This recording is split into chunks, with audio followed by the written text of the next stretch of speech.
Oke, Assalamualaikum warahmatullahi wabarakatuh. Perkenalkan, nama saya Rara Eka Septia dengan NIM 2212034 dan teman sekelompok saya Elsa Kristi Aprilia dengan NIM 2212026. Hari ini kami akan mempresentasikan tugas paper yang berjudul Perbandingan Metode Topsis dan SAW dalam SPK. Di sini saya akan membahas bagian metode SAW. Yang pertama ada bagian pendahuluan, yaitu definisi metode SAW. Metode SAW atau biasa dikenal dengan istilah metode penjumlahan terbobot merupakan salah satu metode populer dalam pengambilan keputusan. Metode ini populer karena kesederhanaannya dan kemampuannya dalam memberikan penilaian yang tepat dan akurat. SAW bekerja dengan cara menjumlahkan nilai terbobot dari setiap alternatif pada semua atribut yang telah ditentukan. Kelebihan metode ini dibandingkan metode lain adalah kemampuannya untuk melakukan penilaian yang lebih tepat karena didasarkan pada nilai kriteria dan bobot preferensi yang telah ditentukan, lalu dilanjutkan dengan menyeleksi alternatif terbaik dari sejumlah alternatif yang ada melalui proses perankingan. Selanjutnya ada tahapan metode SAW. Adapun langkah penyelesaian dalam metode SAW yaitu pertama, menentukan alternatif. Yang kedua, menentukan kriteria. Yang ketiga, memberikan nilai rating kecocokan. Yang keempat, menentukan bobot preferensi.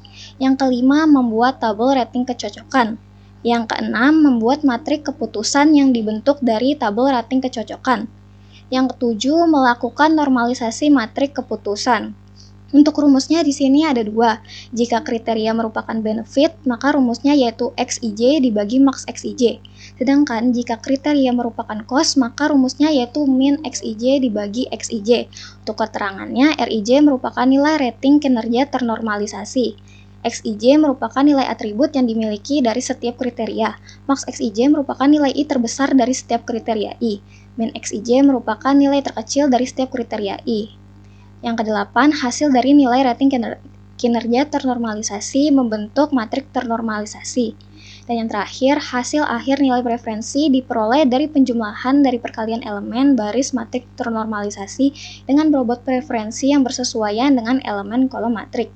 Untuk rumusnya yaitu VI sama dengan jumlah dari perkalian WJ dikali RIJ, di mana VI sama dengan ranking untuk setiap alternatif, WJ sama dengan nilai bobot dari setiap kriteria, RIJ sama dengan nilai rating kinerja ternormalisasi.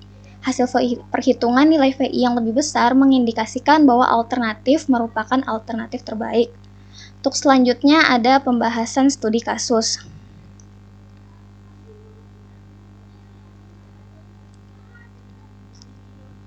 Di sini saya mengambil studi kasus dari jurnal yang berjudul Penerapan Metode SAW pada Sistem Pendukung Keputusan untuk Memilih Karyawan Terbaik. Perkembangan teknologi informasi telah mendorong banyak perusahaan untuk memanfaatkannya dalam berbagai aspek, termasuk dalam proses pengambilan keputusan. Salah satu contohnya adalah PT Wahana Internet Nusantara yang menggunakan metode SAW untuk memilih karyawan terbaik. Penerapan metode ini diharapkan dapat membantu perusahaan dalam memilih karyawan terbaik secara objektif dan transparan. Hal ini pada akhirnya dapat meningkatkan kinerja dan produktivitas perusahaan. Dalam metode SAW terdapat kriteria yang dibutuhkan untuk menentukan siapa yang akan terpilih sebagai karyawan terbaik. Untuk langkah-langkah selanjutnya di sini saya sekalian bahas di Excel karena isinya sama.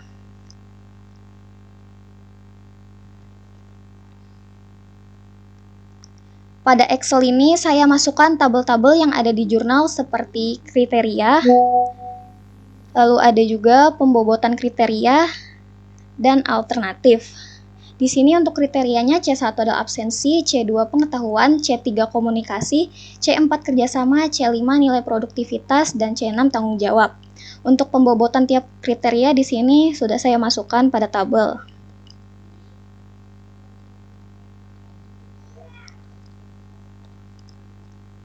Selanjutnya untuk tabel alternatif di sini ada alternatif A1, A2, A3, A4, A5. Langkah pertama seperti yang kita lihat di jurnal sebelumnya yaitu pertama memberikan nilai setiap alternatif pada setiap kriteria yang sudah ditentukan. Dari langkah pertama ini jawabannya sudah saya buatkan dalam bentuk tabel yang judulnya data penelitian. Untuk nilainya ini didapat dari tabel pembobotan kriteria. Contohnya pada C1 ini. Untuk pembobotan nilai hanya ada angka 1, 3, dan 5. Karena di tabel pembobotan C1 juga nilainya hanya 1, 3, 5. Lalu di sini saya juga menambahkan fitur drop down di Excel sehingga kita bisa mengubah datanya secara otomatis dan tidak perlu cek tabel satu-satu. Untuk C1 di sini pilihannya 135, C2 pilihannya dari 1 sampai angka 5 dan seterusnya. Lalu di sini untuk kriteria benefit cost juga saya pakaikan fitur drop down sehingga di sini kita bisa langsung pilih mau pakai rumus yang benefit atau cost. Di sini kita bisa Apa sih bedanya benefit sama cost? Kalau benefit itu keuntungan, Bu. Kalau cost itu kekurangan. Jadi semakin nilainya kecil, maka itu semakin bagus kalau cost. Kalau benefit nilainya semakin besar, maka semakin bagus. Oke, next. Oke, jadi di sini kalau saya ubah jadi cost, bisa dilihat di sini langsung berubah ya rumusnya, nilai-nilainya. Oke, kita kembalikan lagi ke benefit. Coba kita simulasi satu baris. Berarti langsung hasil normalisasi data penelitian ini kan, Bu? Yang dari hasil normalisasi data penelitian. Di sini karena nilai metriknya tadi hasil dari nilai metrik ya? Iya, Bu. Ini yang nilai metrik keputusan, ini yang di data penelitian ini. Terus kalau metrik ternormalisasi itu yang tabel 10 ini, Bu. Oke. Oke, lanjut kita normalisasi. Misalnya di sini kita menghitung A1 untuk kriteria 1. Karena di sini semuanya benefit, jadi kita pakai rumus XIJ dibagi max XIJ. Di sini XIJ-nya XIJ max 1, XIJ alternatif 1 yaitu 1 lalu dibagi dengan max XIJ. Untuk max XIJ di sini nilai tertingginya yaitu 5. Maka 1 bagi 5 sama dengan 0,2. Di sini hasilnya sama ya. Seperti yang di tabel hasil normalisasi. Lanjut untuk yang alternatif 1 yang C2. Di sini nilai XIJ-nya yaitu 3. Ini 3. Lalu kita bagi dengan max XIJ. Di sini max XIJ diklik aja, Mbak, diklik. Diklik. jangan dibalik, nanti dibagi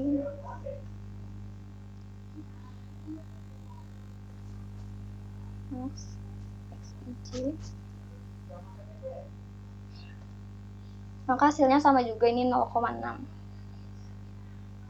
Ini lanjut lagi, Bu, sampai selesai satu baris atau langsung aja ke hasil perhitungan preferensi? Simulasinya satu baris. Oke. Selanjutnya untuk C3, sini C3 2 lalu dibagi max. Maxnya yaitu sama juga 5. Lalu yang C4 dibagi max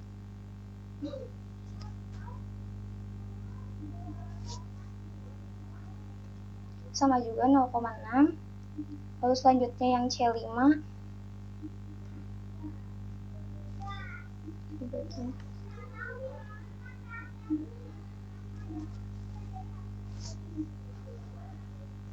sama juga 0,2.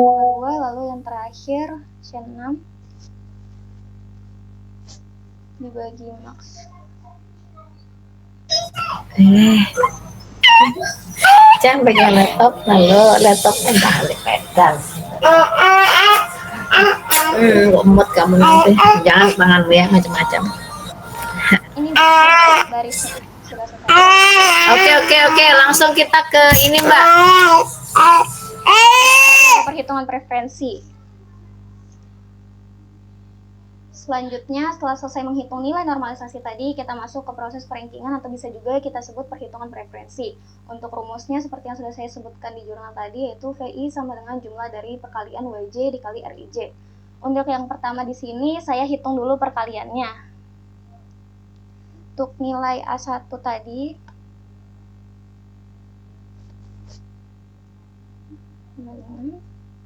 ini kita ambil dari tabel normalisasi, lalu kita kali dengan bobot tiap kriteria.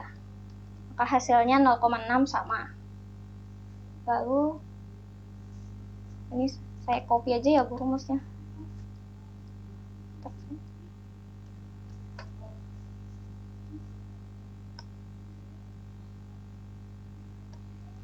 Nih Bu, nih hasilnya sama Bu. Oke, next. Oke, next. Selanjutnya dari hasil perkalian tadi kita jumlahkan dengan rumus sum. Sum sama dengan garis yang ini.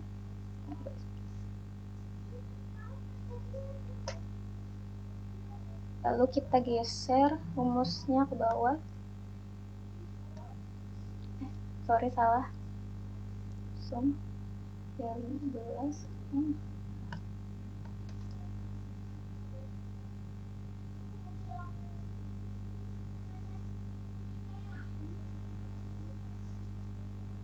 Lalu kita tinggal geser ke bawah. Nih Bu, hasilnya sama.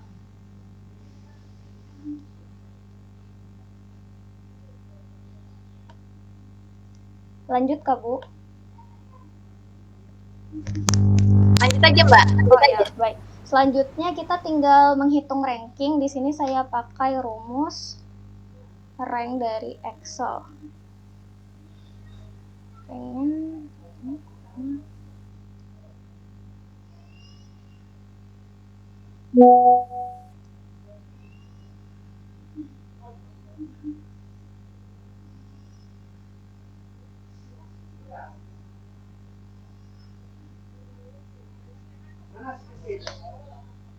Lalu tinggal kita geser ke bawah, maka hasilnya sama ya Bu rankingnya. Seperti yang di tabel 5, 3, 2, 3, 1. Alternatif A1 rankingnya 5, alternatif A2 rankingnya 3, alternatif A3 rankingnya 2, alternatif A4 rankingnya 3 juga karena nilai mereka sama. Lalu alternatif A5 rankingnya 1. Oke, lanjut ke jurnal lagi.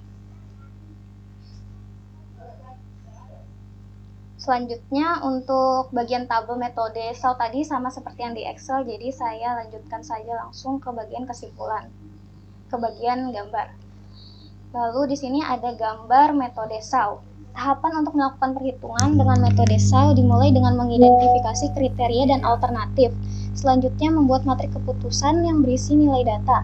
Lalu normalisasi matrik keputusan. Selanjutnya lakukan perkalian matrik ternormalisasi. Terakhir menghitung preferensi tiap alternatif. Untuk gambarnya bisa dilihat di sini ada flowchart metode SAW. Selanjutnya di bagian penutup ada hasil kesimpulan dari metode SAW. Berdasarkan penerapan metode SAW dengan 5 kriteria diperoleh karyawan terbaik PT Wahana Internet Nusantara, yaitu yang pertama ada A5, yang kedua ada A3, yang ketiga dan keempat itu sama, ada A2 atau A4 karena nilai mereka tadi sama hasilnya. Lalu yang kelima ada A1. Berdasarkan urutan di atas, alternatif A5 dengan nilai 20,8 memiliki nilai tertinggi. Hal ini menunjukkan bahwa A5 merupakan kandidat yang paling potensial untuk dipilih sebagai karyawan terbaik. Berdasarkan pembahasan dan hasil penelitian tadi dapat ditarik kesimpulan yaitu pertama, metode SAW terbukti mampu menyelesaikan masalah pemilihan dengan mempertimbangkan nilai prioritas atau bobot kriteria. Yang kedua, semakin banyak pilihan dan kriteria yang spesifik, semakin tepat juga sistem dalam menentukan nilai proses seleksi. Yang ketiga, metode SAW dapat membantu keputusan pemilihan karyawan terbaik dengan memberikan perangkat alternatif. Dan yang terakhir ada hasil analisis SAW. Yang pertama ada konsep. SAW itu berdasarkan penjumlahan terbobot dari nilai atribut setiap alternatif. Yang kedua, dalam pengaplikasian, SAW cocok untuk masalah pemilihan yang relatif sederhana dan dengan atribut dan kriteria yang terukur secara kuantitatif. Yang ketiga, ada perhitungan. SAW perhitungannya lebih sederhana dibandingkan metode lain. Baik, sekian dari saya. Kurang lebihnya mohon maaf bila ada salah kata. Next akan dilanjutkan oleh Elsa untuk metode SAW. Oke, next. Keren Rara. Makasih Bu.